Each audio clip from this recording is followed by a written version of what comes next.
നമസ്കാരം, ഞാൻ വിനോദ്. പൈനീർ സ്റ്റഡീസിന്റെ ഇന്നത്തെ ക്ലാസ്സിലേക്ക് ഏവർക്കും ഹൃദ്യമായ സ്വാഗതം. ഈ ക്ലോക്കുമായി ബന്ധപ്പെട്ട ചോദ്യങ്ങൾ മിക്ക മത്സര പരീക്ഷകളിലും നമ്മൾ കാണാറുണ്ട്. അതുമായി ബന്ധപ്പെട്ട 2 ചോദ്യങ്ങളാണ് ഇന്ന് നമ്മൾ പഠിക്കുന്നത്. ഇതുണ്ടോ, ഒരു ക്ലോക്കിൽ സമയം 4 മണി 10 മിനിറ്റ്. എന്നാൽ 4:30 മണിക്ക് മിനിറ്റ് സൂചി എത്ര ഡിഗ്രി തിരിയും? അതായത് കണ്ടോ, 4 മണി 10 മിനിറ്റിലാണ് ഈ സമയം ഇരിക്കുന്നത്. അത് ഈ മിനിറ്റ് സൂചി ഇങ്ങനെ തിരിഞ്ഞ് 4:30 വരുമ്പോൾ ഈ കണ്ടോ, 4:10 തൊട്ട് 4:30 വരുമ്പോൾ ഈ തിരിയുന്ന ഡിഗ്രി എത്രയാണെന്ന് ചോദ്യങ്ങൾ കാണാറുണ്ട്. നമുക്ക് ഒരു മിനിറ്റിൽ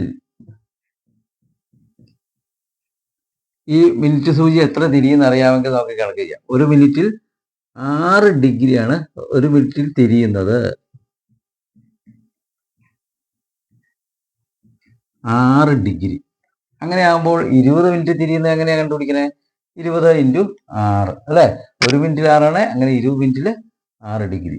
ആകെ 360 ഡിഗ്രി അല്ലേ ഉള്ളത്. അതിൽ ഒരു മിനിറ്റിൽ നേരം 6 ഡിഗ്രിയാണ് തിരിയുന്നത് അല്ലേ? അപ്പോൾ ഇത് എത്ര മിനിറ്റ് ഉണ്ട്? 4:10 തൊട്ട് 4:30 വരെ 20 മിനിറ്റ് ഉണ്ട് അല്ലേ? 20 × 6 എത്രയാണ്?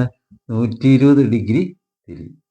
അങ്ങനെയാണ് ഉത്തരം. അപ്പോൾ എത്ര മിനിറ്റ് ആണോ തിരിയുന്നത് അത് ഇതിനെ 6 കൊണ്ട് എത്ര മിനിറ്റ് മാറുന്നുണ്ട്? 4:10 തൊട്ട് 4:30 വരെ 20. ആ 20നെ 6 കൊണ്ട് ഗുണിച്ചാൽ അത്രയും ഡിഗ്രിയാണ് ആൻസർ.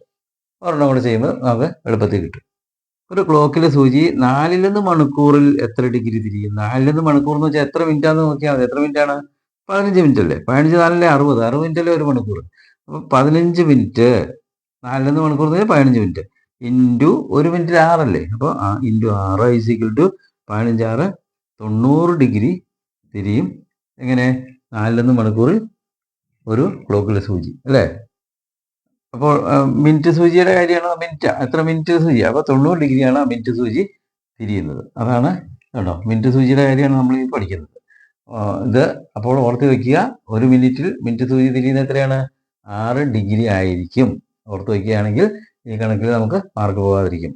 അപ്പോൾ നിങ്ങൾക്ക് ഇന്നത്തെ ക്ലാസ് ഇഷ്ടപ്പെട്ടെങ്കിൽ ലൈക്ക് ചെയ്യുക, ഷെയർ ചെയ്യുക, സബ്സ്ക്രൈബ് ചെയ്യുക, കമൻറ്റ് ബോക്സിൽ അഭിപ്രായങ്ങൾ രേഖപ്പെടുത്തുക. അടുത്ത ക്ലാസ്സിൽ കാണുന്നവരെ ഏവർക്കും നന്ദി.